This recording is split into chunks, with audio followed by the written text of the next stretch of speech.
Les producteurs de riz de la vallée du Ziéo sont sortis de leur silence.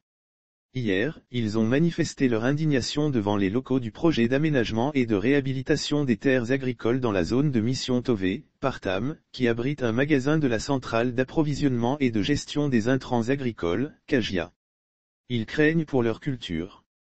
Mais au-delà, c'est le consommé local cher aux autorités qui est en panne. La scène décrit l'ampleur de la situation. Ce mardi, plusieurs centaines de riziculteurs ont manifesté leur mécontentement devant les locaux du projet d'aménagement et de réhabilitation des terres agricoles dans la zone de mission Tové, Partam. Ce mouvement d'humeur fait suite à la situation de pénurie d'engrais que vivent depuis plusieurs mois les agriculteurs des cantons de mission Tové, Covier, Vlibolou et le village d'Assomé. Depuis plus de 2 mois déjà, nous sommes confrontés à des difficultés d'approvisionnement en engrais. Les revendeurs de proximité qui nous fournissent habituellement n'ont plus de stock.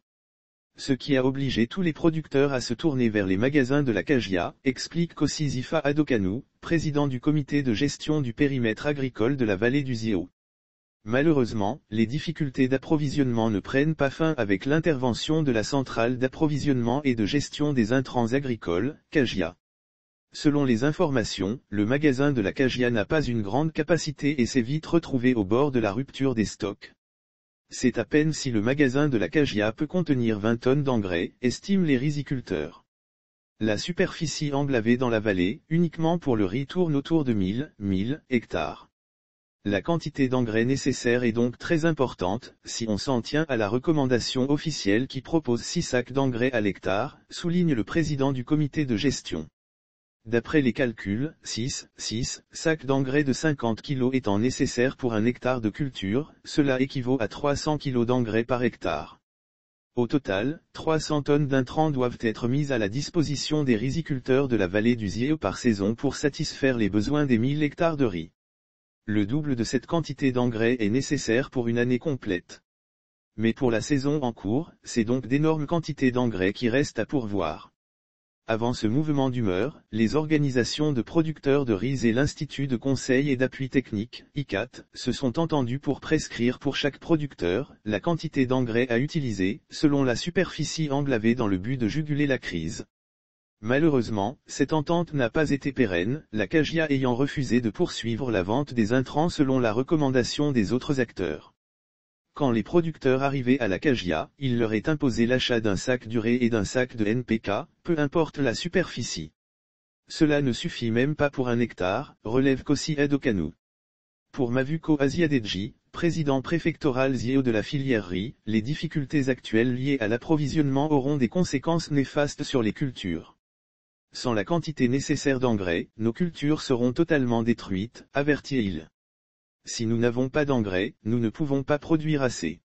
Au lieu de dizaines de sacs, nous nous en sortirons avec peut-être 4 sacs.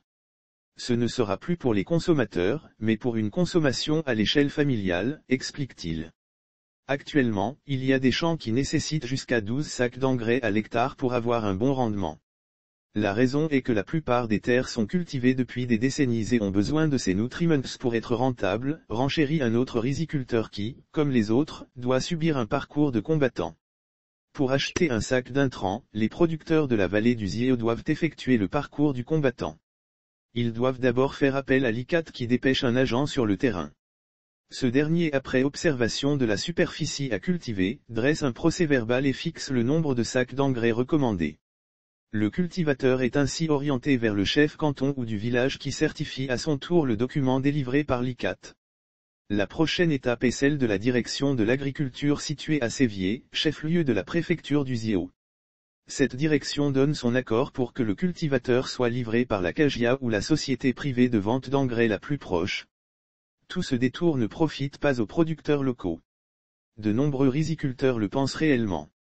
Dans un pays où il existe un ministère en charge de la promotion de la consommation locale et où il est instauré, depuis 2 ans, le mois de la consommation locale, tout doit être mis en œuvre pour que les producteurs locaux ne manquent de rien. Et pourtant, on dit que nous sommes dans le mois de la consommation locale, s'indigne un agriculteur. En réalité, cette question de pénurie d'engrais ne concerne pas seulement les producteurs de riz. Ceux de l'ananas doivent également se mordre les doigts puisque la rentabilité des cultures dépend aussi de la qualité des engrais utilisés. En août dernier, pareille situation s'est produite dans la région des savanes.